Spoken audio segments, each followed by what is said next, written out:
Hunter Biden making dramatic statements in a new interview as he faces decades in prison over a 9-count tax fraud indictment, claiming Republican lawmakers are, quote, trying to kill him. Listen.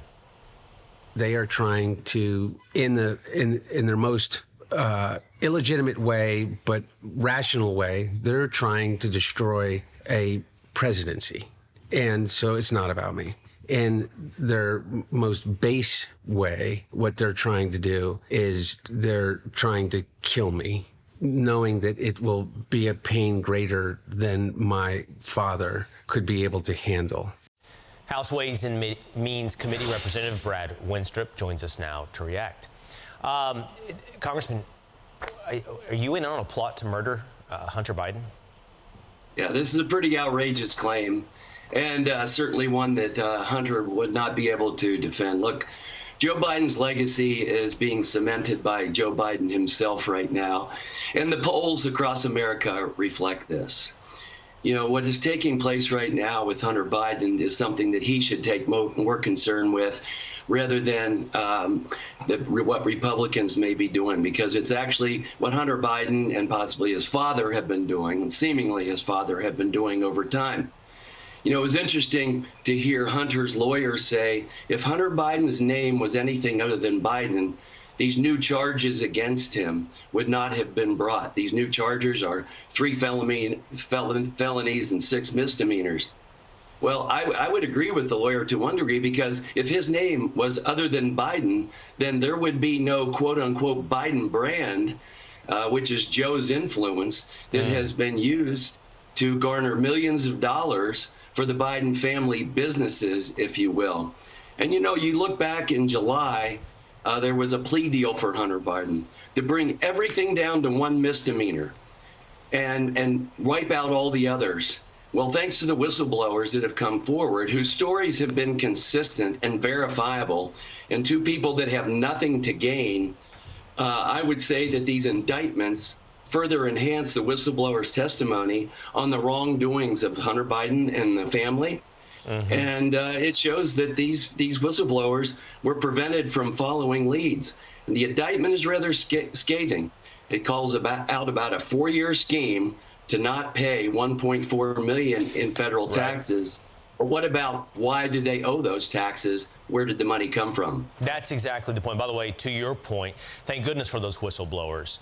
And I take what you're suggesting. Had their name, had Hunter's last name not been Biden, the income wouldn't have been available coming in from influence peddling schemes to then in turn spend on hookers instead of taxes.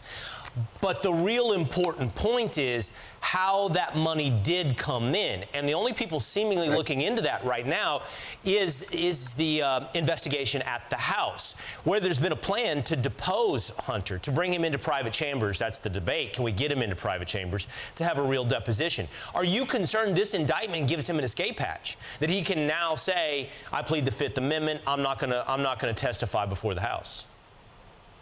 I would assume that the lawyers would try to do that. There's always something behind it that they would try to use.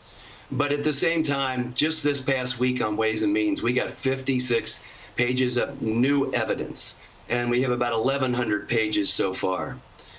Joe Biden, we've discovered, used multiple aliases, and shows that he was intimately involved with Hunter Biden's business dealings, and which Joe Biden claims he never was. There's a gentleman named Eric Schwerin. He runs the Biden family companies, if you will, often called shell companies.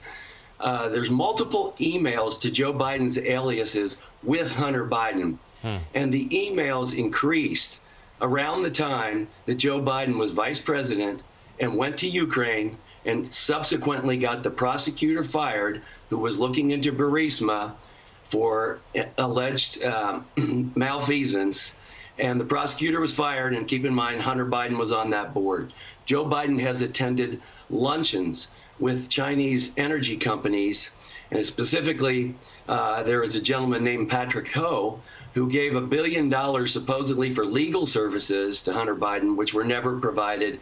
There are multiple meals, including Joe Biden, in with these business associates of Hunter Biden, many of them at the White House.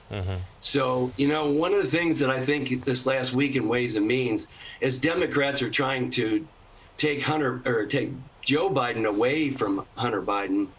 It really revealed the intricacies of what the indictment says are schemes and the cover-ups that can ensue with that. It's going to be on you guys at the House to try to put the evidence together and lay it out for the American people, and hopefully in very soon order on the connection between the President of the United States and these various businesses. Representative Wenstrup, thanks for being on with us this morning. You bet, and go Army. Okay, all right, thank you. I'm Steve Ducey. I'm Brian Kilmeade. And I'm Ainsley Earhart. And click here to subscribe to the Fox News YouTube page to catch our hottest interviews and most compelling analysis.